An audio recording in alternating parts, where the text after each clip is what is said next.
오늘 말씀은 사무엘하 7장 1절에서 17절 말씀까지만 보겠습니다.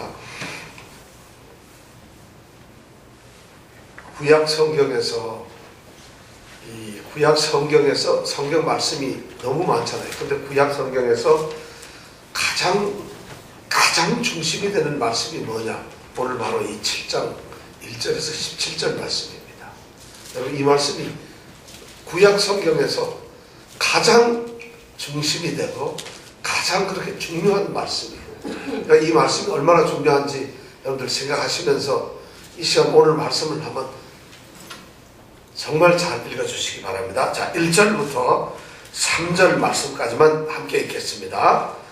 여호와께서 사방의 모든 대적을 파하사 왕으로 궁에 평안히 거하게 하신 때에 왕이 선지자 나단에게 이르되 볼지어다 나는 백양목궁에 거하거늘 하나님의 교회는 회장 가운데 있도다.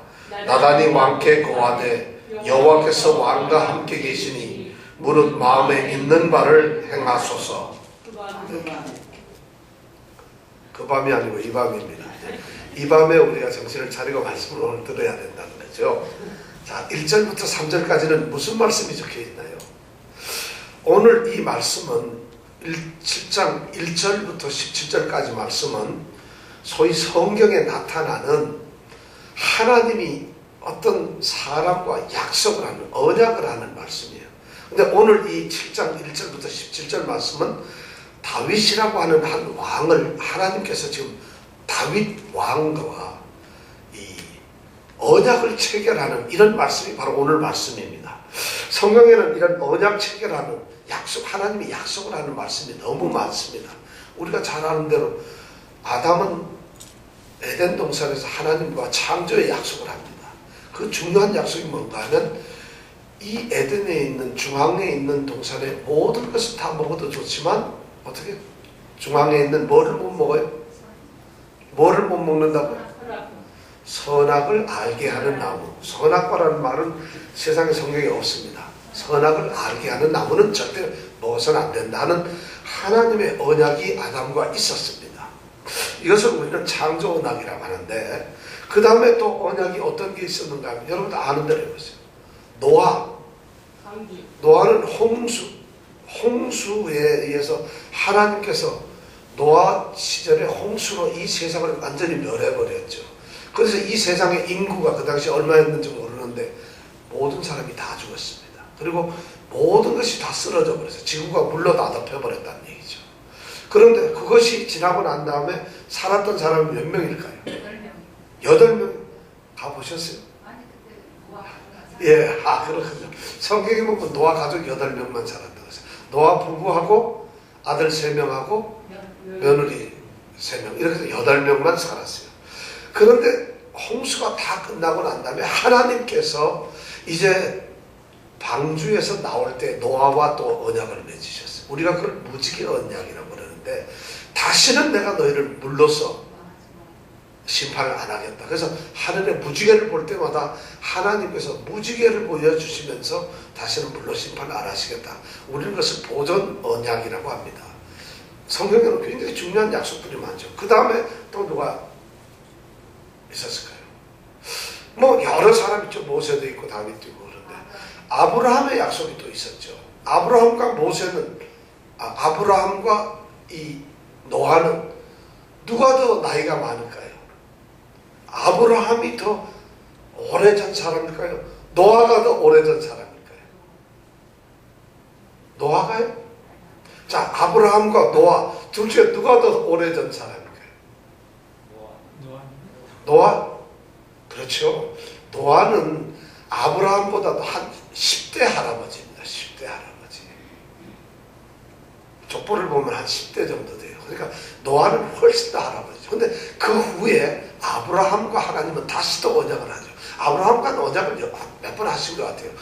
창세기 12장에 보면 아브라함을 선택해서 갈대아 우르에서 떠나 약속의 땅, 내가 너에게 지시한 땅으로 가라고 언약을 주시면서 너를 존귀케 하고 네가 복의 근원이 되게 하고 세상은 너로 말미암아 축복을 받게 될 것이라는 아주 중요한 약속을 합니다. 그리고 창세기 15장에 가면은 하나님께서는 다시 할례 언약이라고 해서 하나님께서 약속을 하면서 아브라함의 자손이 바다에 뭐같이 하늘에 별같이 많을 것이라는 그런 언약을 하십니다. 그러면서 우리가 잘 아는 대로 새를 잡아서 그 새를 갈라놓고 거기를 지나시죠. 그런 이 할례 언약을 아브라함과 하셨어요.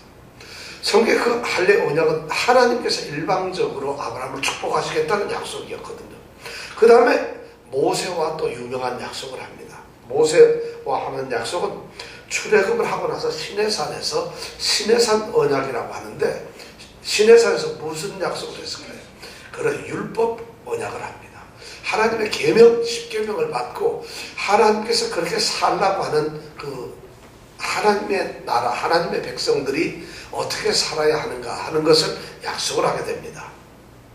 그리고 나오는 약속이 오늘 이 중요한 다윗의 약속이랍니다. 오늘 말씀은 바로 하나님께서 다윗과 하는 언약, 약속의 말씀이에요. 그리고 그 뒤로는 예레미야와 하나님께서 새 계명의 약속을 하시죠. 새 계명의 언약은 뭐냐면 이제 하나님께서 새로운 계명을 너에게 준다. 이 계명은 이제 돌판에 새기는 계명이 아니라 너희의 마음에 새기는 계명이다. 내가 너희들을 사랑하고 너희는 나의 백성이 된다. 나는 아주 훌륭한, 아주 귀한 이 새 언약을 예레미야와 하게 되시고, 그 다음에는 예수님께 와서 예수님이 많은 약속을 우리에게 주십니다. 구약에는 이런 많은 약속들이 있는데, 하나님의 언약이 있는데, 오늘 이 사무엘하 7장에 나오는 이 말씀은 하나님께서 왕인 다윗과 하는 약속입니다. 이 약속이 얼마나 중요한가를 우리가 함께 오늘 생각을 해보려고 합니다. 우리가 6장에서, 오늘 7장 말씀 전에 6장에서는 이 다윗이 이제 왕으로 추대받아서 아비나답이라고 하는 사람 집에 있던 그걸 법궤를 이제 예루살렘으로 옮겨왔죠. 그렇죠. 그래서 예루살렘으로 옮겨와가지고 이제 예루살렘에서 도읍지로 정해놓고 이제 통일 이스라엘 왕국이 예루살렘에서 이제 다스리게 되는 이런 것을 이제 기록을 해 두었습니다. 근데 오늘 1절에서부터 3절 말씀은 어떤 말씀인가 하면은 다윗이 이제 평안한 삶을 갖습니다. 다윗이 얼마나 평안한지 오늘 말씀에 보니까 1절에 보니까 여호와께서 주위의 원수들을 다 쳐부셔버렸어요. 물리치셨어요. 그러니까 대적이 없다는 것이에요. 그러니까 싸움할 일이 없죠. 그 다음에 그렇게 되는 데다가 이 다윗은 왕의 궁정에서 편안한 나날을 보내고 있어요. 그러니까 한 나라의 왕이 궁정에서 편안하게 남들과 싸움을 안 하면서 이렇게 산다면 얼마나 평안한 삶을 살고 있겠어요. 그것을 누가 했느냐면 여호와께서 그렇게 해주셨다는 겁니다. 그래서 이 말씀은 다르게 말하면 이제 다윗 왕국이 매우 튼튼하고 견고하게 지금 서가고 있다는 말씀이죠. 그렇게 되니까 이 다윗이 2절에 보니까 뭔가 생각을 하겠어요. 다윗이 어떤 생각을 했는가 하면은, 이렇게 여호와께서 주변 적들을, 대적들을 다 물리치고 나는 이렇게 왕국에서 살고 있는데 어떻게 하면 좋을까? 옛날 신명기에 보면은, 신명기 이 12장에 보면은 너희가 약속한 가나안 땅에 들어가면은 거기에 거할 때에 반드시 하나님이 정하신 곳에서 여호와의 집을 지을 것이니라. 그리고 그 이후에는 그 집에서만 예배를 드릴 것이니라 하는 이런 말씀을 모세로부터 들은 율법이 있거든요. 그러다 보니까 이 다윗이 모세의 그 말을 생각하게 되고는 이제 나단 선지자를 부릅니다. 오늘 말씀에 보니까 나단 선지자를 불러요. 그러면서 하는 말이 뭔가 하면, 선지자에게 봐라, 나는 지금 이렇게 좋은 무슨 궁전? 백향목 궁전에서 내가 살고 있다. 백향목 궁전은 누가 지어준 걸까요? 여러분, 백향목이라고 하는 나무가 나오면은 이 중동에서 최고로 좋은, 우리로 말하면 향나무 중에서도 최고의 좋은 향나무입니다. 그것이 두로라고 하는 지방에서 나옵니다. 두로와 시돈이라고 이 지중해 이스라엘 땅의 지중해 약간 북쪽에 있는 지역이에요. 예수님께도 거기에 가가지고 둘의 시돈에서 한 여인을 만나죠. 예수님의 행적을 보면은 이렇게 성경에 나와 있는 지명을 쭉 찾는데 거기에서 무슨 일이 있었느냐면 식사를 하는데 그 시돈 여인이 자기 아들을 좀 고쳐달라 그러는 거예요. 그러니까 나는 이스라엘 백성들한테 이스라엘 자손들에게만 왔지 이방 사람들을 모른다고 그러시죠. 그러니까 뭐라고 해요? 그래도 좀 고쳐달라 하니까 이 밥상에 있는 것을 개에게 줄 수 없다. 그러니까 개도 밥상에서 떨어진 건 먹는다. 뭐 이런 대화를 나누는 그런 이야기가 바로 나오는데 바로 그 두로의 히람 왕이 이제 다윗이 왕이 되었다고 하니까 왕궁을 지어주게 되는 거죠. 그러니까 다윗 왕궁은 백향목으로 지어진 아주 화려한 그런 왕궁입니다. 그래서 다윗이 거기에서 이제 살고 있으니까 지금 시기적으로 봐서는 다윗이 왕이 되고 나서 좀 상당히 시간이 지났던 것 같아요. 그래서 편안하게 살고 있는데 그러면서 다윗이 가만히 생각해 보니까 자기 왕국도 평안해지고 모든 것이 안정이 되어 있고 그런데다가 자기는 집을 백향목이라고 짓는 이렇게 아주 훌륭한 궁전에 살고 있는데 이런 나라가 세워진 이유는 뭐냐? 하나님께서 세우셨다는 거죠. 그리고 이스라엘 백성들이 이런 왕국이 세워진 것은 하나님의 뜻이었다는 것을 압니다. 그러다 보니까 하나님의 이 집을 지어야 된다. 법궤를 생각하는 거예요. 하나님의 법궤를 모셔둘 하나님의 집을 짓겠다는 생각을 갖게 됩니다. 이 다윗은 지금 굉장히 중요한 생각을 가지고 있어요. 이 나라는 내가 다스리는 나라기는 하지만은 이 나라는 하나님께서 택하신 나라고 바로 하나님의 백성들이고 하나님의 나라라는 것이에요. 그러니까 하나님의 나라는 하나님의 왕국이 있어야 되잖아요. 그러니까 하나님이 임재하시는 그것을 상징하는 법궤를 둘 이제 하나님의 성전을 짓겠다는 생각을 하게 됩니다.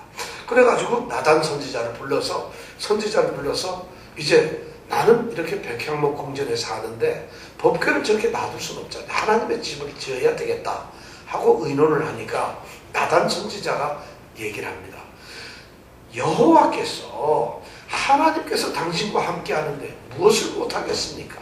좋으신 대로 하십시오 하고 나단 선지자가 그것을 이제 허락을 하고 서로가 협의가 되었어요. 그래서 이 다윗은 나단 선지자도 하나님의 이 왕궁을 지으라고 하는구나. 그리고 나단도 왕이 신앙심을 가지고 이렇게 하나님의 나라라는 의식을 가지고 이렇게 법궤를 모실 수 있는 하나님의 성전을 짓는다니까 나단도 너무 기뻤어요. 이것이 이제 7장 3절까지의 말씀이에요. 이런 이유 때문에 드디어 다윗은 하나님의 성전을 짓기로 이제 결심을 했던 것이죠. 자, 그런데 어떤 일이 벌어지느냐? 하나님이 성전 짓는 것을 원치 않으십니다. 허락을 안 하는 거예요. 성전을 짓지 말라는 이런 말씀을 하시는 거예요. 자, 4절부터 우리가 7절까지 한번 같이 한 말씀을 읽겠습니다. 그 밤에 여호와의 말씀이 나단에게 임하여 가라사대 가서 내 종 다윗에게 말하기를 여호와의 말씀이 내가 나를 위하여 나의 거할 집을 건축하겠느냐? 내가 이스라엘 자손을 애굽에서 인도하여 내던 날부터 오늘날까지 집에 거하지 아니하고 장막과 회막에 거하여 행하였나니 무릇 이스라엘 자손으로 더불어 행하는 곳에서 내가 내 백성 이스라엘을 먹이라고 명한 이스라엘 어느 지파에게 내가 말하기를 너희가 어찌하여 나를 위하여 백향목 집을 건축하지 아니하였느냐고 말하였느냐. 자, 그 왕궁에서 다윗 왕과 협의를 마친 나단은 집으로 돌아갔어요. 그래서 자기 이제 집에 가서 하나님께 이제 기도를 하는 거예요. 물어보는 거예요. 다윗 왕이 그런 안을 제시했는데 자기가 옳다고 생각을 했으니까 이제 그래가지고 이제 기도를 해봅니다. 하나님의 뜻을 묻는 거예요. 근데 하나님께서 이 밤중에 바로 그날 밤에 하나님께서 나단에게 선지자에게 나타나서 말씀을 하시는 거예요.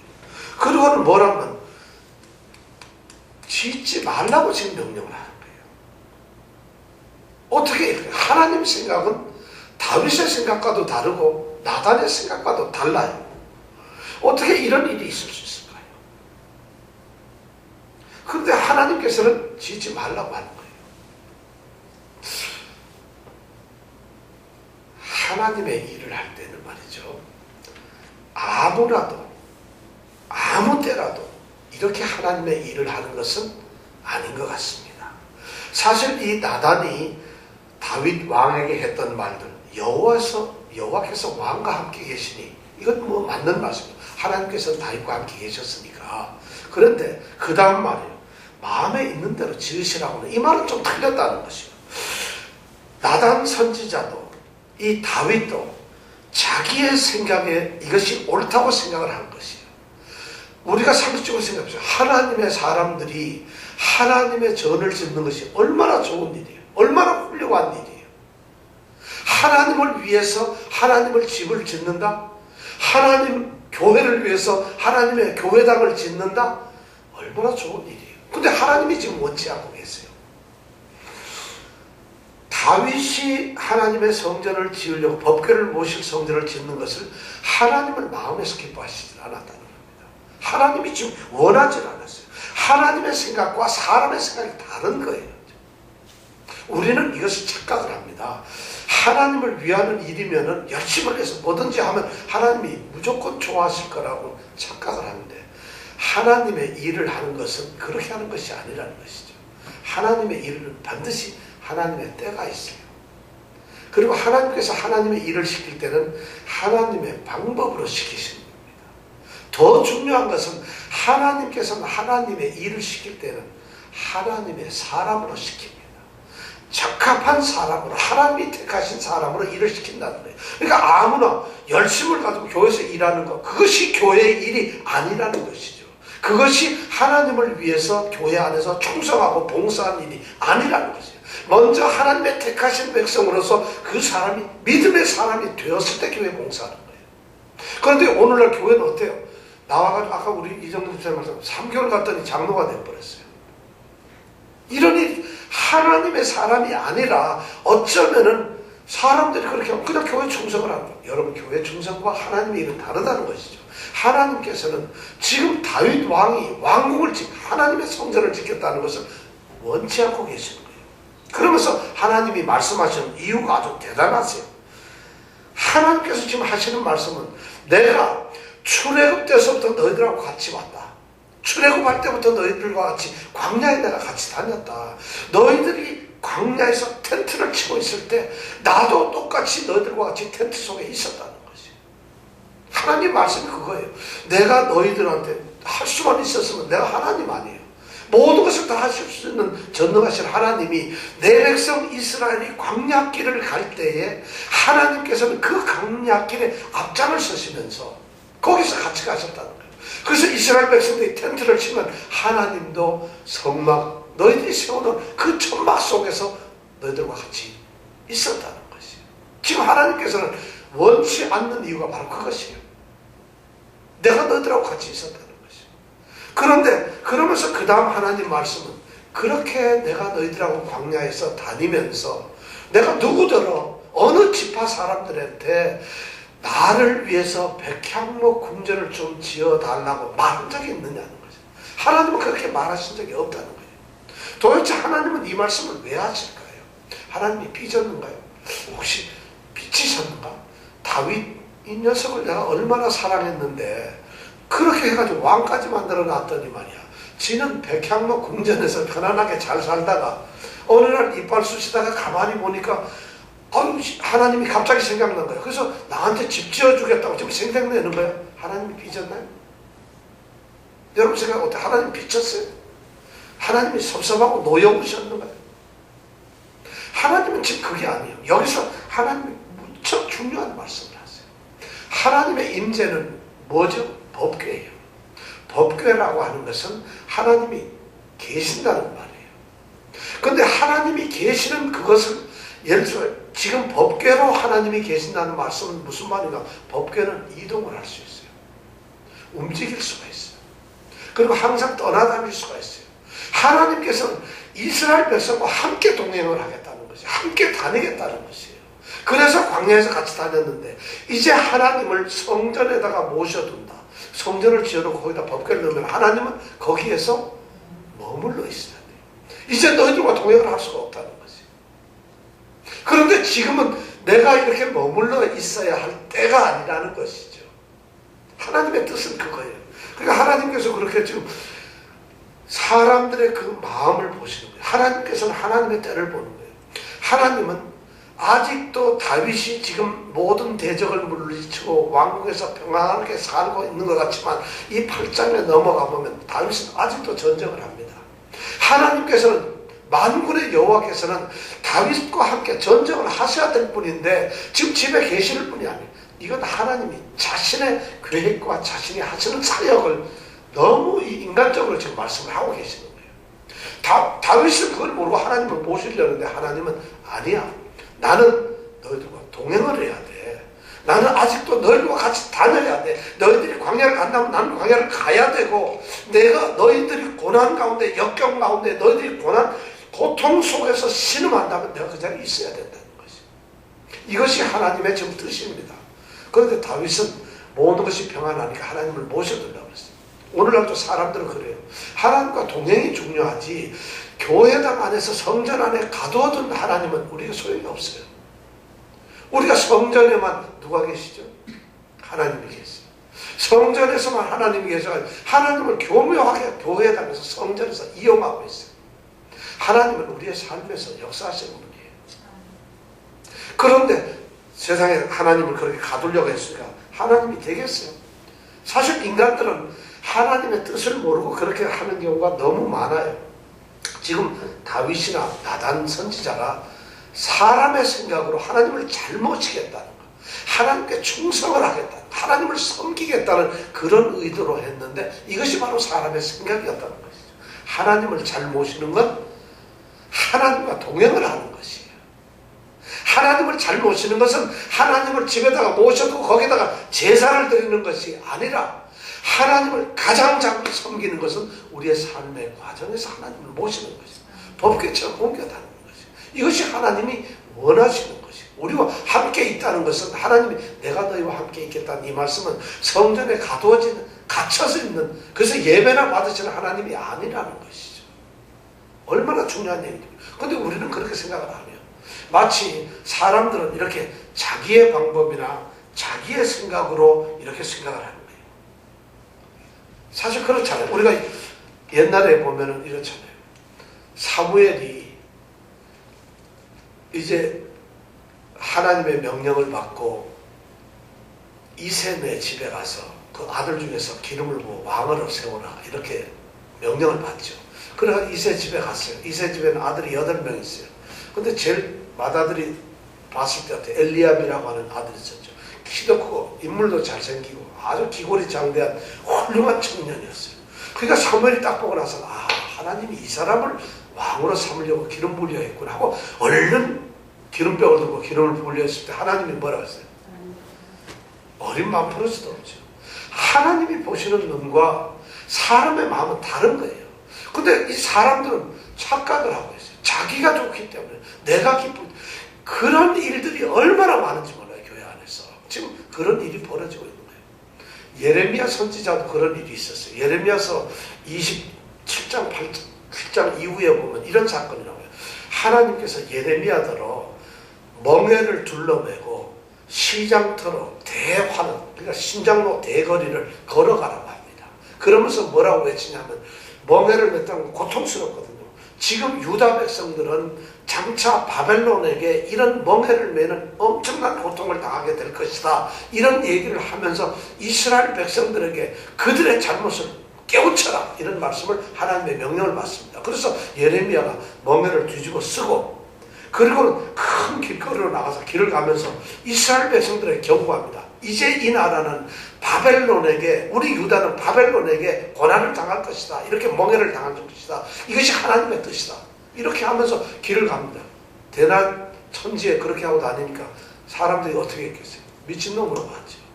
근데 그 당시에 하나냐라고 하는 이 거짓 선지자가 있었어요. 이 천지자가 딱 나타나더니만 그 멍에를 뺏어서 다 부셔버리고는, 그리고 사람들에게 하면 이놈 거짓말쟁이다 이게. 하나님께서는 하나님의 택하신 백성들을 절대 대적들에게 넘기시지 않는다. 하나님의 백성은 무조건 이길 수밖에 없고 하나님의 백성들은 축복을 받는다. 우리는 유대 백성들은 바벨론이고 아수르고 어디든지 우리를 무찌르고 올 수가 없다. 우리가 이기고 하나님이 지키신다. 하나님은 이 거룩한 성전 예루살렘을 지키실 거고 예루살렘 성을 지키실 것이다. 그리고 하나님의 백성 이스라엘 유대를 지키실 것이다. 이러면서 이 하나냐 선지자가 외칩니다. 그러니까 백성들이 어떻게 했어요? 왕들이 박수치면서 그것이 하나님의 말씀이고 하나님의 뜻이라고. 그 순간 예레미야는 완전히 창피를 당한 것이죠. 그리고 가슴속으로 두려워졌어요. 내가 혹시 하나님께로부터 받은 이 계시가 하나님의 명령이 내가 혹시 헛것을 본 게 아닌가, 내가 뭔가 잘못된 게 아닌가. 그래서 예레미야는 다시 자기가 살던 집으로 돌아가서 혼자 통곡을 하면서 하나님께 기도합니다. 하나님의 뜻이 뭡니까? 하나님 내가 잘못한 거 아닙니까?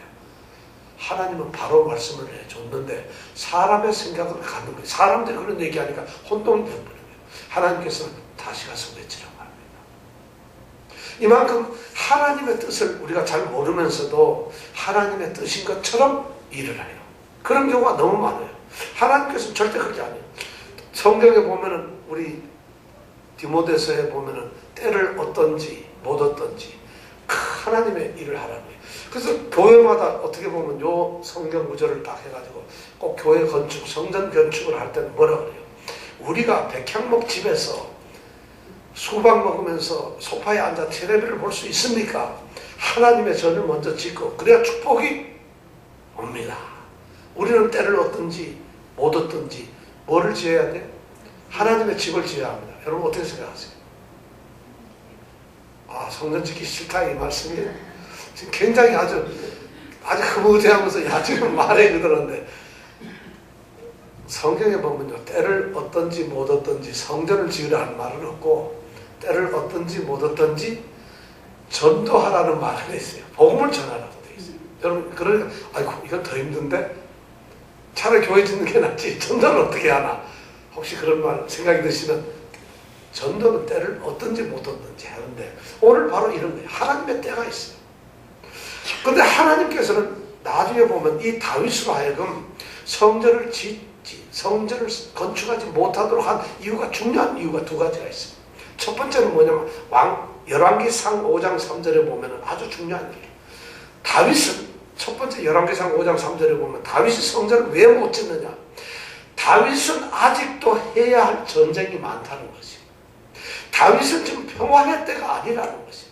다윗 너는 지금 마치 모든 것이 평안한 것 같지만 평안의 때에 하나님의 집은 지어진다는 거예요. 거꾸로 말하면 하나님의 집이 세워진 곳은 평화로운 곳이라는 거죠. 그렇기 때문에 아직은 집을 지어서는 안 된다. 하나님의 때. 그래서 하나님은 이 성전을 나중에 누구 보고 짓게 하죠? 그의 아들인 솔로몬을 따라서 짓게 해요. 솔로몬이라는 이름이 그 뜻이 뭔지 알아요? 평화예요. 평화. 바로 솔로몬 때는 전쟁이 한 번도 없었어요. 왜냐하면 정복 전쟁과 그리고 왕국을 세우는 전쟁이 전부 다윗에게 있었어요. 다윗이 완전히 모든 나라를 완전히 다 정복하고 주변 나라가 이스라엘이라는 나라는 조그마한 나라인데 주변 나라를 완전 정복하고 정말 왕국을 세운 거예요. 그래서 솔로몬이 왕이 되어가지고 전쟁 한 번 안 했어요. 그때에 하나님께서는 바로 평화의 시기에 하나님의 집을 지으라고 하는 것이에요. 그 말씀은 하나님의 집, 거룩한 성전 교회에서는 모든 성도가 평화해야 된다는 것이에요. 그래서 지금은 평화 때가 아니니까 짓지 마라. 바로 하나님의 때가 아니라는 것이죠. 다윗의 욕심과 다윗의 열정과 다윗의 충성이 아니라 그보다 더 뛰어난 것은 하나님의 뜻이라는 거죠. 두 번째는 하나님이 반대하시고 나중에 역대상 22장 8절에 보면 하나님께서 분명히 반대를 하세요. 역대상 10절에 보면 하나님께서 아주 분명히 뭐냐면 너는 건축하지 말라 이렇게 명령을 했는데 22장 8절에 보면 뭐라 하냐면 다윗은 전쟁을 하면서 수많은 사람을 죽였다. 손에 피를 너무 묻혔다. 그런 사람은 성전을 지을 수가 없다는 것이에요. 하나님이 다윗을 그렇게 사랑을 하면서 다윗에게 그렇게 축복을 했으면서 하나님께서 가장 사랑했던 그 다윗이 하나님의 집을 짓겠다 하면 어이구 내 새끼 두 개를 지어라 이럴 텐데 짓지 못할 텐데. 왜냐하면 하나님의 집은 사랑하기 하나님이 그렇게 짓는 것이 아니라 이게 뭐냐면 하나님의 사람만이 할 수 있는 거예요. 하나님이 택하신 사람, 하나님의 사람이 지을 수 있다는 거예요. 교회 일에는, 이 하나님의 일은 이 중요한 거죠. 그런 때가 있다는 거죠. 그 다음에 뭐가 있다고? 하나님의 반드시 사람이 해야 된다. 아무나 하는 것이 아니라는 거예요. 저는 그러니까 여러분 하나님의 사람들이 되시기를 원합니다. 하나님께서 축복을 내려줄 수 있는 사람이 되세요. 내가 축복을 주세요가 중요한 게 아니라 축복을 받아야 될 그 사람이 되면 하나님은 저절로 무조건 주실 수밖에 없어요. 그게 하나님의 약속이거든요. 그런데 우리는 하나님, 그 사람은 축복만 주시면, 축복을 주면 내가 하나님의 사람이 되겠습니다. 또는 하나님 사람이 된다는 게 얼마나 힘든지 아세요? 먼저 축복을 주세요. 그럼 반만 주세요. 내가 적당하게 할 동안. 이런 걸로 타협을 한다는 것이에요. 절대 그렇지 않다는 거예요. 하나님의 사람, 하나님의 때에 하나님의 방법을 하나님은 원하신다는 것입니다. 여기까지가 7절까지의 말씀이에요. 자, 그렇다면 하나님은 성전을 그럼 못 지게 할 것이냐? 그렇지 않아요. 이제 8절부터 17절까지 말씀이 하나님은 거꾸로 다윗이 하나님의 집을 지어 드리겠습니다 하는데, 하나님은 다윗이 그 마음을 바꿔서는 아니야, 네가 나를 위해서 집을 짓는 것이 아니라 이제부터 내가 다윗의 집을 지어주겠다는 것이에요. 여기서 집은 궁전이 아니죠. 내가 이제부터 다윗의 집을 지어주시겠다는 약속을 하시는 건데, 그것이 뭐냐면 우리가 잘 아는 다윗 언약이라고 하는 것입니다. 이 다윗 언약 8절부터 17절 말씀이 도대체 어떤 언약을 하셨을까? 우리가 한번 같이 읽어보겠습니다. 이 축복이 여러분들에게 있기를 원합니다. 이 다윗 언약의 축복이 우리에게 있기를 원합니다. 자, 8절부터 우리가 17절까지 읽겠습니다. 시작.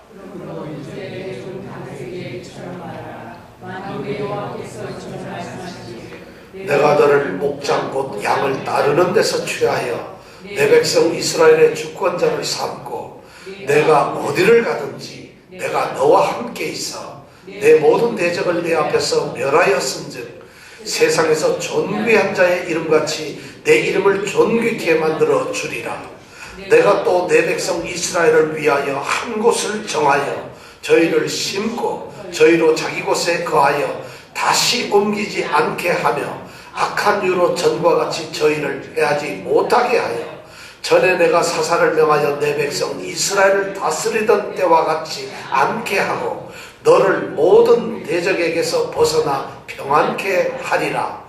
여호와가 또 내게 이르노니 여호와가 너를 위하여 집을 이루고 내 소환이 차서 내 조상들과 함께 살 때에 내가 내 몸에서 날 자식을 내 뒤에 세워 그 나라를 견고케 하리라. 저는 내 이름을 위하여 집을 건축할 것이요 나는 그 나라 위를 영원히 견고케 하리라. 나는 그 아비가 되고 그는 내 아들이 되리니 저가 만일 죄를 범하면 내가 사람 막대기와 인생 채찍으로 징계하려니와 내가 내 앞에서 패한 사울에게서 내 은총을 빼앗은 것 같이 그에게서는 빼앗지 아니하리라. 내 집과 내 나라가 내 앞에서 영원히 보존되고 내 위가 영원히 견고하리라 하셨다 하라. 나단이 이 모든 말씀과 이 모든 육신대로 다윗에게 고하니라. 이것이 바로 하나님께서 나단을 통해서 다윗에게 전하라고 하신 이제 하나님의 약속입니다. 하나님은 참 재밌으신 분이에요. 이 약속을 다윗이 그렇게 하나님께 집을 짓겠다 하면 다윗에게 직접 나타나가지고 다윗 내 얘기 들어라. 내가 너에게 지금 계시를 내리고 약속을 하마. 이러면 간단하잖아요. 그런데 하나님께서는 나단 선지자를 통해서 다윗에게 전하라고 하시는 거예요. 여러분 하나님과 이 직통계시가 좋아요? 다른 게 좋아요? 그런데 지금 하나님께서는 왜 그러냐면 나단과 협의했기 때문에 나단이 왕이시여 하나님께서 왕과 함께 하시니까 소견대로 좋은 대로 하십시오. 이렇게 했기 때문에 그 말이 틀렸다는 걸 알려주시기 위해서 나단에게 지금 말씀하시는 것 같아요. 그래서 나단에게 그러니까 너희들이 협의를 했지만은 가서 협의가 틀렸다고 얘기를 해라. 이렇게 아마 말씀을 하는 것 같습니다.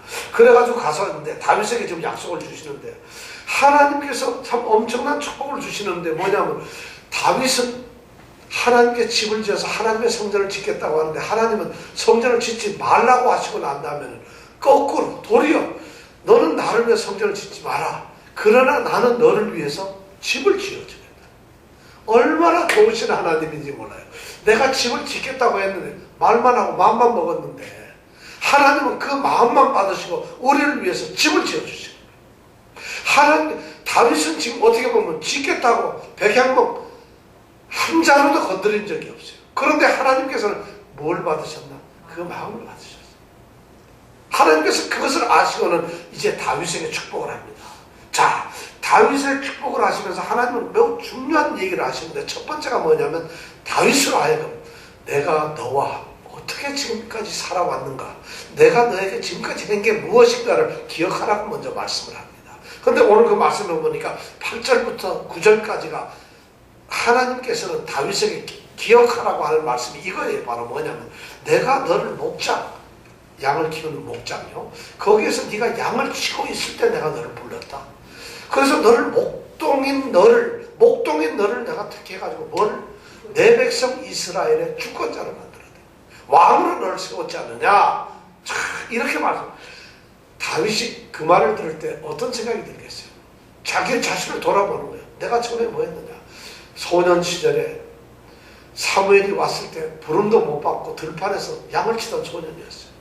그런데 불러서 들어갔더니만 사무엘이 자기 머리에 기름을 붓는 거예요. 깜짝 놀랐죠. 아무도 못 봐요. 그것도 보면서 하나님께서 너를 택했다. 하나님께서 너를 왕으로 세울 것이다.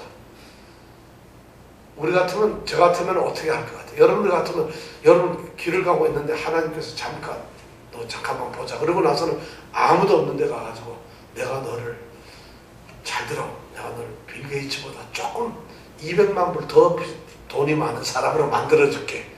이러면 여러분 어떻게 하겠어요? 어떻게 하시겠어요? 그거는 믿음이 굉장히 좋으신 분이고, 저 같으면 누구세요? 엉뚱한 소리 하지 마세요. 나는 갈 것 같아요. 그런데 어떻게 그걸 믿겠어요, 우리가? 근데 지금 다윗은 자기의 삶에 전부 다가 하나님이 함께 하다는 거야. 목동인데 자기를 기름 부어서 왕을 삼겠다는 그 사무엘 선지자의 음성이, 어쩌면 그 기름 붓는 손이, 자기 머리에 얹어진 손이 어쩌면 아무도 보지 못했지만 평생 자기 마음속에 간직하고 있었을 거예요. 다윗이 그러니까 하나님을 떠날 수가 없죠.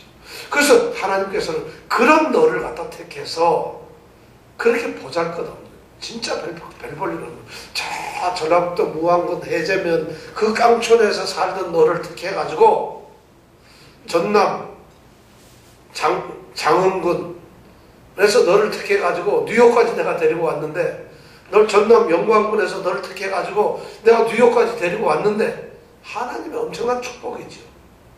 지금 다윗에게 그런 축복의 말씀을 하나님은 다윗에게 좀 리마인드를 시키는 거예요. 다윗이 깜짝 놀라죠. 거기까지만 해도 충격적인데 9절에 보면 너무 좋은 말이에요. 9절 한번 같이 읽어볼까요? 시작.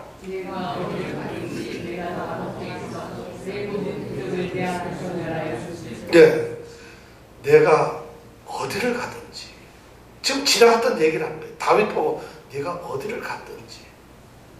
어디를 갔어요? 다윗은 왕궁에서 사울 왕궁과 살았어요. 사울 왕궁에서 사울과 같이 살 때 뭘 쳤죠? 비파를 치면은 창을 던집니다.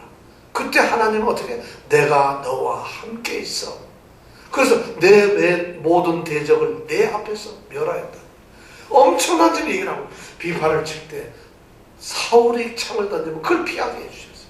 쫓겨나가지고 우리가 지금까지 배워왔던 것이 뭐예요? 다윗이 도망자로서 살던 거 아니에요. 어떻게 해서 블레셋 땅에 가가지고 미친 짓을 했죠. 엔게디 광야에서 얼마나 초라했어요. 갈 데가 없었어요. 나중에는 동족들이, 같은 지파 사람들이 배신을 해가지고 도망가다가 이제는 꼼짝없이 죽게 되어가지고 잡히기 직전에 뭐였죠? 셀라 하마는 것? 그 기적도 뭐, 내가 어디로 가든지 내가 너와 함께 있어 내 모든 대적을 멸하였다는 거죠. 다윗이 그 말을 들으면 하나님에게 말씀이죠. 하나님이 약속을 하면서 하나님께서는 반드시 우리에게 그런 것을 먼저 회상을 시키십니다. 기억하게 합니다. 우리 믿는 사람들에게 아까 제가 말씀한 신앙이라는 건 뭐냐면 내 삶에서 하나님이 이루어내신 것을 내가 깨닫는 것, 이것이 신앙입니다.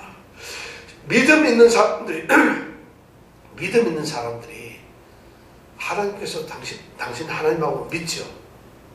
장윤정 아가씨 하나님 믿죠? 네. 하나님이 그럼 당신에게 뭘 해줬어요? 네?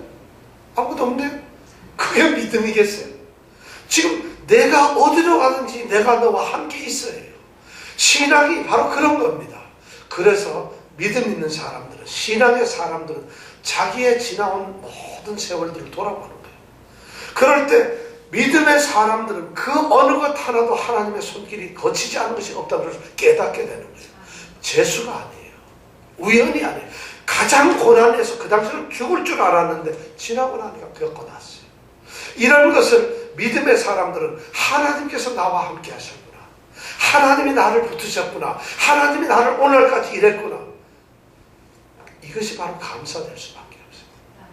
감사라는 게 바로 이런 거예요. 근데 우리는 하나님의 은혜 그런 걸 못 느껴요. 왜냐하면 신앙이 없어요. 하나님이 같이 한다고 생각한 적이 한 번도 없어요. 말은 우리가 하나님이 동행하시고 내가 매일 기쁘게 찬송은 잘하는데 여러분 뭐가 매일 기쁘게 동행을 했어요? 우리는 그런 생각을 안 한다는 거예요. 그러니까 하나님을 감사를 못하고 하나님을 느끼지 못하는 것이죠. 근데 지금 하나님은 다윗에게 약속을 하시면서 약속을 주시기 전에 먼저 너의 과거, 너와 내가 함께 했던 그 일을 생각하라는 거예요. 다윗이 그것을 생각하면 하나님 전 너무 감사해요. 요 다음에 우리가 17절 요다 읽었죠. 다음 주에 18절부터 보면 다윗이 이 감사 기도를 드리는데 보면 감사 기도는 더 우리의 가슴을 메웁니다. 바로 그것을 느끼는 것이에요. 다윗은 여기서 이렇게 하나님이 하시는 것은 내가 바로 함께 했던 임마누엘의 하나님이라는 것을 우리에게 지금 확인을 시켜주고 있는 거예요. 그 하나님이 너와 지금까지 함께 했던 하나님이 이제부터 내가 너에게 또다시 약속을 하마, 이 말씀을 하나님은 하고 계시는 거예요. 그러면 그런 것을 감사하게 되면 어떻게 우리가 하나님께 감사하지 않을 수가 있어요. 일본의 마스시다라고 하는 마스시다 고노스케라고 하는 그 회장님이 있죠. 마스시다라고 하는 회사를 만드는데 계열사가 600만 개예요. 이 마스시다 씨는 제일 처음에 뭐를 했는가 하면 아주 시골에서 자전차포 있죠. 거기서 자전차 수리하는 점원이었어요. 그런데 그 점원 생활하던 사람이 계열 기업사를 600개가 넘는 기업사를 거는 대회장이 되고 말았어요. 근데 그 사람은 평생 세 가지를 감사했어요. 자기가 어디서든지 감정을 얘기를 할 때 보면은 나는 평생 세 가지를 감사합니다. 여러분 뭘 감사한 줄 아세요? 첫 번째가 뭐냐면 자기는 11살 때 부모를 다 잃었어요. 이걸 감사하는 거예요. 11살 때 저는 부모를 다 잃었습니다. 이것이 왜 감사할까요? 생각이 다른 거예요. 감사하는 사람 뭐라고 하냐면 저는 11살 때 부모를 잃으면서 그때부터 제 혼자 살아야 됐는데 저는 그렇기 때문에 철이 빨리 들었습니다. 제 혼자 살아야 되기 때문에 모든 것을 생각했고 모든 것을 노력했고 모든 것을 내가 결정을 했습니다. 저는 다른 사람들보다 적어도 20, 30년 굉장히 더 성숙했다는 거예요. 그것이 감사하다는 거예요. 놀랄 일이죠. 우리 같으면 조실부모 하면 절대 안 그럴 것 같은데 그 다음 이 사람이 이게 첫 번째 감사해요. 자기는 11살 때 부모를 잃은 거. 두 번째 뭘 감사하냐면 공부를 못한 거예요. 이 사람은 학력이 초등학교 4학년까지가 끝이에요. 그럴 수밖에 없잖아요. 11살 막 되면서 부모가 돌아가니 학교를 못 다니는 거예요. 그걸 감사하는 거예요. 나는 학교 다니는 게 학력이 초등학교 4학년이다. 중학교 졸업한 걸 감사히 여기세요, 여러분. 도대체 감사가 그럼 그 초등학교 4학년 나온 게 뭐가 감사했냐? 이 사람은 생각이 달라요. 자기 스스로 나는 못 배운 사람이다. 나는 배우질 못했다니까 평생 배우겠다는 자세를 가지고 있는 거예요. 항상 공부하는 자세를 가지고 그러다 보니까 남보다 더 많은 것을 알게 되고 자기는 끊임없이 노력하는 사람으로 바뀌어졌다는 것이. 공부를 했으면 난 다 알아 이랬을 텐데 못 배웠으니까 배울 연습을 가졌다. 그게 자기 오늘날을 만들어 감사했다. 그럼 마지막에는 뭘 감사했냐? 이 사람이 몸이 굉장히 부실해요. 어려서부터 몸이 너무 부실했어요. 그러니까 건강이 형편없었다는 얘기예요. 그걸 감사해요. 왜 그러냐? 자기는 평생 언제 금방 죽을 것 같아요. 몸이 약한 고아로 자랐을 생각이 몸이 약한데 자기가 생각해도 나는 몸이 약하니까 건강해야 된다고 항상 건강에 신경 썼더니만 지금까지 평생을 건강하게 살더라는 거예요. 건강했으면 어떨까요? 건강을 함부로 했겠죠. 근데 약했기 때문에. 감사라는 것은 어떤 사실을 볼 때 뭐 때문에 나는 이랬어 이렇게 하질 않습니다. 감사는 어떤 사실을 보면 이것 덕분에 생각이 달라지는 거죠. 여러분들 어떻게 감사를 하세요? 지금 다윗에게 하나님은 바로 그 감사의 마음으로 다윗을 하여 그런 거예요. 그러면서 내가 이렇게 너와 같이 했는데 이제부터 내가 너에게 축복을 주겠다.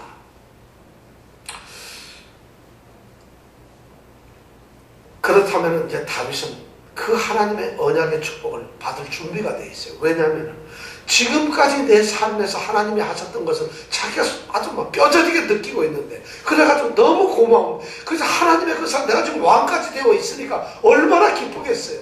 얼마나 이것이 자랑스러워요. 이것이 하나님이 하신 거라니까 하나님은 정말 좋으신 분이라는 것을 지금 고백하고 있는데 그 하나님이 아니야 내가 너에게 축복을 할게. 언약은 이것이 바로 다윗의 언약이에요. 하나님께서 주시는 약속이 두 가지예요. 하나는 다윗을 향해서 하나는 다윗의 후손을 향했어요. 다윗을 향해서 하시는 첫 번째 축복이 뭐냐면 내가 내 이름을 존귀하게 만들어주라. 야, 다윗의 이름이 뭐가 존귀할 게 있겠어요. 지금 역사적으로 제가 지난번도 얘기했죠. 역대 왕 중에서 가장 위대한 왕이 인류 역사상 통치자 중에서 최고의 지도자가 다윗이라는 거 아니에요. 성경을 연구하는 사람뿐만 아니라 세상 역사학자들이 성경을 놓고 다윗을 연구한 결과 세상의 모든 지도자 중에 최고가 다윗이에요. 존귀하다. 가장 비천한 자리에서 정말 보잘것없는 자리에 있던 이 다윗이 지금도 괜찮아졌는데 지금도 대단한데 하나님께서는 다윗의 이름을 가장 존귀하게 만들어주겠다. 우리는 그래서 지금도 다윗을 이렇게 읽게 됩니다. 참 그렇죠. 그 다음에 두 번째 하나님은 어떤 약속을 해요? 10절에 보니까 내가 내 백성 이스라엘을 위해 한 곳을 정하여서 그리고 그들을 거기서 살게 하겠다는 거죠. 그리고 다시는 그들이 이동하지 않겠다. 이 말씀은 뭐냐면 이제 드디어 이 이스라엘 땅 예루살렘 성에서 너희들이 영원히 정착하게 될 거라는 거죠. 지금까지는 광야에서 떠돌아다녔고 이스라엘 땅에서 싸움을 하면서 계속 그랬는데 이제는 더 이상 필요 없다. 여기서 너희들이 머무르게 될 것이다. 그 다음에 세 번째 약속은 뭐냐면 이제 존귀함, 정착함. 그 다음에 뭐냐면 너를 모든 대적에서 벗어나 평안하게 하리라. 11절에 나오는 말이에요. 평안을 주시겠다. 이제 우리에게 내게 대적이 없다는 거예요. 다시는 다윗이 어느 누구도 다윗을 건드릴 수도 없고 다윗을 몰아낼 수도 없고 다윗을 무시할 수도 없는 이러한 다윗을 만들어 주시겠다는 것이 이것이 다윗에게 내리는 첫 번째 하나님의 이 언약입니다. 그 다음에 두 번째로는 다윗의 집을 향해서 다윗의 후손을 향해서 합니다. 그 후손을 향해서 11절에 보면은 여호와가 너를 위하여 집을 이루리라. 여호와께서 다윗은 하나님 여호와를 위하여 집을 짓겠다고 했더니 하나님께서는 너를 위하여 집을 짓겠다고. 이제 집이 달라졌어요. 그런데 집을 짓는데 그 집을 짓는 축복이 세 가지가 떨어집니다. 첫 번째가 뭐냐면 내가 내 몸에서 날 자식을 내 위에 세우다. 내 뒤에다가 세워놓고 다시 왕을 세우겠다 이런 말씀이에요. 여기서 여호와가 너를 위해 집을 짓겠다는 이 집이라는 말씀은요. 그냥 우리가 사는 집을 짓겠다는 게 아니죠. 잘 알다시피 이 집이라는 말은 가족이라는 말이에요. 우리 집 하면 우리 가족이란 말이죠. 또 다른 의미는 뭐냐면 다윗의 집, 이 말은 다윗의 나라라는 말이에요. 굉장히 의미 있는 말이에요.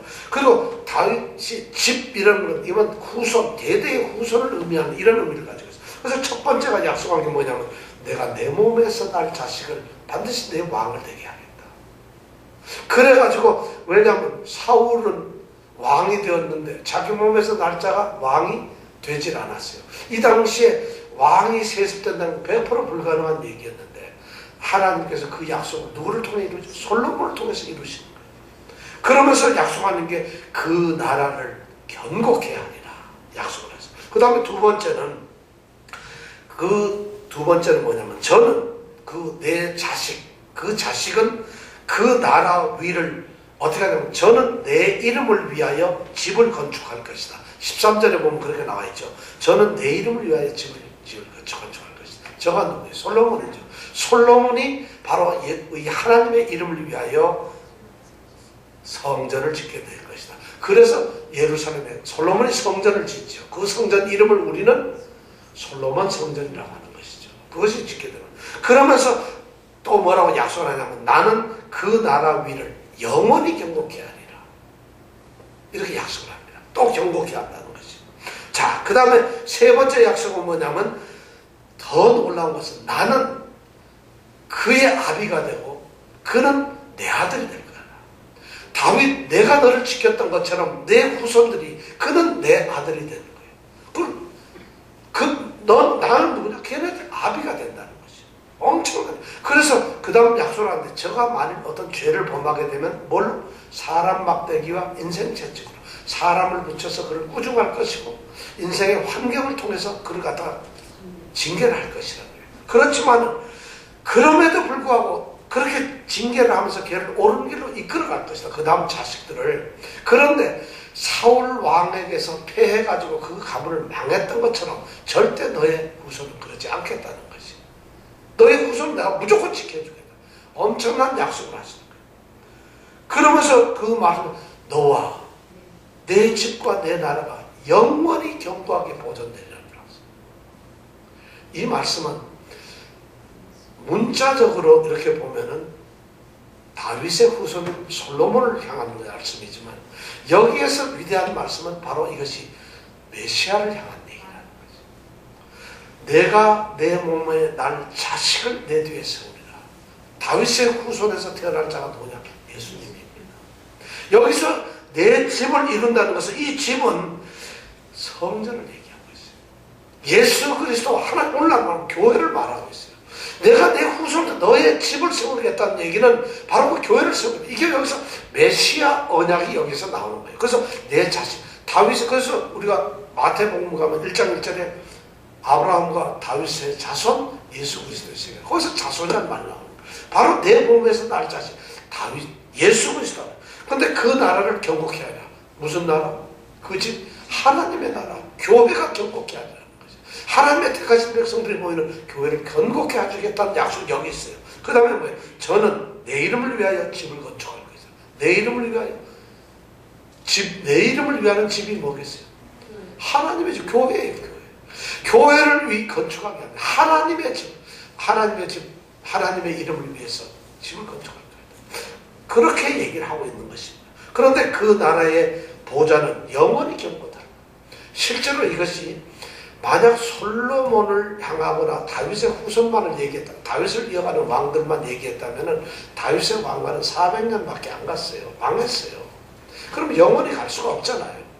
그런데도 하나님께서는 영원히 견고케 하겠다는 약속을 하고 계세요. 400년 지나서 다윗 왕국은 망해버렸어요. 바벨론에 의해서 완전히 없어져 버렸어요. 그래서 오늘날까지 유대인들은 전부 디아스포라로 다 돌아다녔던 거예요. 그런데도 하나님께서는 내 위와 내 나라를 영원히 견고케 하리라고 약속을 하셨어요. 하나님이 좀 과장해서 뻥친 건가요? 아니죠. 하나님께서는 여기에서 예수 그리스도를 통해서 일어나는 메시아를 통해서 일어나는 하나님의 나라를 교회를 얘기하고 있어요. 교회는 영원히 우리 주일날마다 창조의 하나님 찬양하죠. 교회는 승리하리 찬양하잖아요. 바로 이 교회를 말씀하고 있어요. 내 나라와 내 집이 내 앞에서 하나님 앞에서 영원히 견고케 하리라. 이런 메시아. 그래서 이 약속은 이 다윗에게는 엄청 하나님의 아들 이제 영원한 하나님의 나라를 세운 다윗의 왕국 그래서 모형으로 우리에게 보여주시면서 하나님의 나라를 세우시겠다는 이런 약속을 합니다. 오늘 우리는 이 하나님의 언약을 보면서 우리가 그 언약을 받아야 되는 언약의 상대들입니다. 우리는 다윗의 뭘까요? 다윗의 후손이에요, 여러분. 옆에 사람 보고 당신은 다윗의 후손입니다. 왕 같은 제사장이 우리가. 그럼 난 성이 다치가 아닌데요. 다윗의 후손들이에요. 이렇게 왕국을 세워주신다 했어요. 자, 이 약속이 다윗에게만 주어진 게 아니라 우리에게도 주어졌습니다. 우리는 교회를 세우고 하나님의 나라를 세울 하나님의 자손들입니다. 그런데 이 위는 영원히 든든하게 쓴다 그랬어요.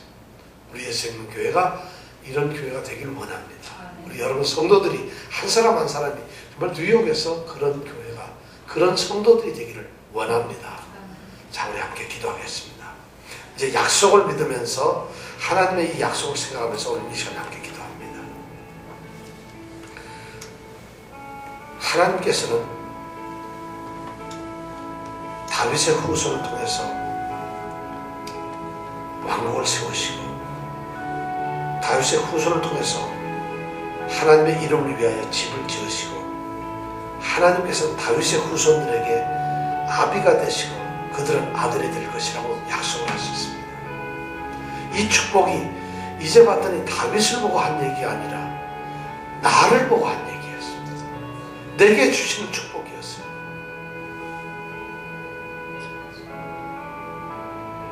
우리는 사실 이런 하나님의 엄청난 언약을 받고 있는 사람이에요. 하나님이 우리에게 이런 것을 이미 약속하시고 준비해 두셨습니다.